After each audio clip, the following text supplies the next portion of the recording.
Elemental infusions have a problem. The reputation. Elemental infusions are bad for dexterity and strength builds. I've seen this claim plenty of times, and it is definitely wrong. No, it isn't good up until level 100, and no, it isn't underpowered, but that doesn't mean they are without their issues. Please don't kill me, and let me explain.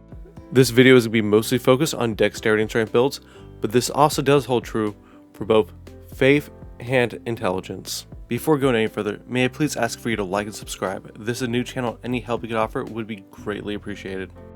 Please go ahead and put your takes in the comments below. I really want to hear what you guys have to say, and enjoy the video.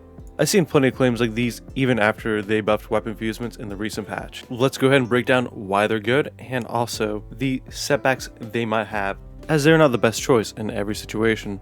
Elemental infusions typically have a much higher attack rating, elemental buffs are much more common, and fire and lightning are typically the best damage types in the game. The problem they run into is that resistances may result in a lower overall damage.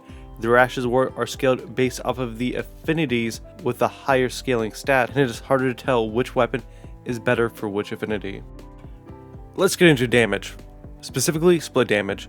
While split damage penalties are definitely brutal as long as the physical resistance is higher or the same as the elemental resistance, then yes, it will do more damage. This was always true.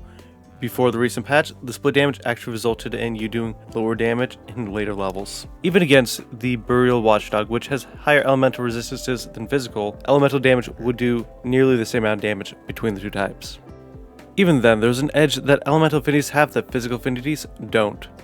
Buffs, specifically through talismans and the crystal crack tier. And with these, the damage potential becomes insane.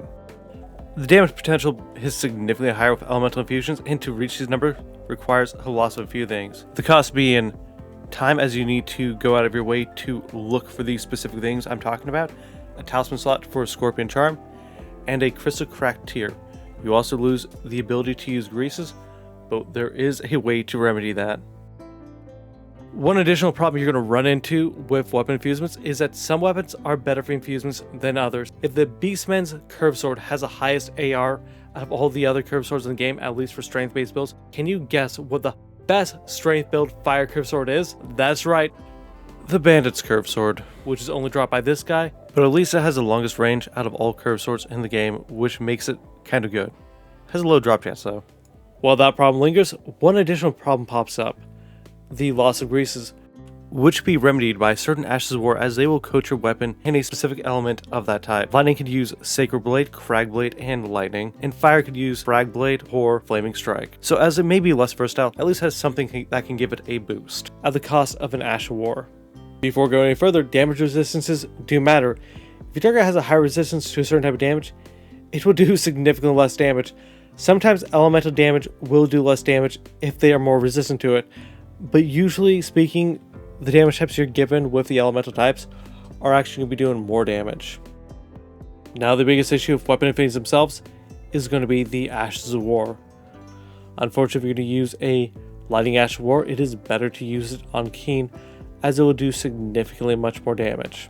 That is because it scales much more on the stat modifier itself, rather than the total AR of the weapon or the split modifier. Oftentimes this will be supplemented by carrying a light enough weapon to use set of Ash of War and then swap them out. There is, however, one main objective draw to an infused weapon, regardless of your opinion about it, and that is going to be critical strikes. A critical strike from a keen or quality build is survivable within some PvP builds, even against somebody who's over leveled. But lightning or magic will almost always one-shot you. It is nearly impossible to survive. And that is because when you critically strike, you ignore almost all resistances.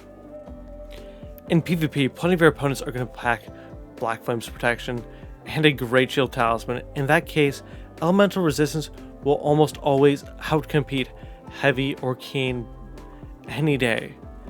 Not many will be packing buffs against fire, magic, holy, or lightning. These infusions give you an edge and will catch your opponents off guard. You can't have every buff or every spell in the game. No one can be prepared for everything in store. Infusions are not bad, rather they are underutilized.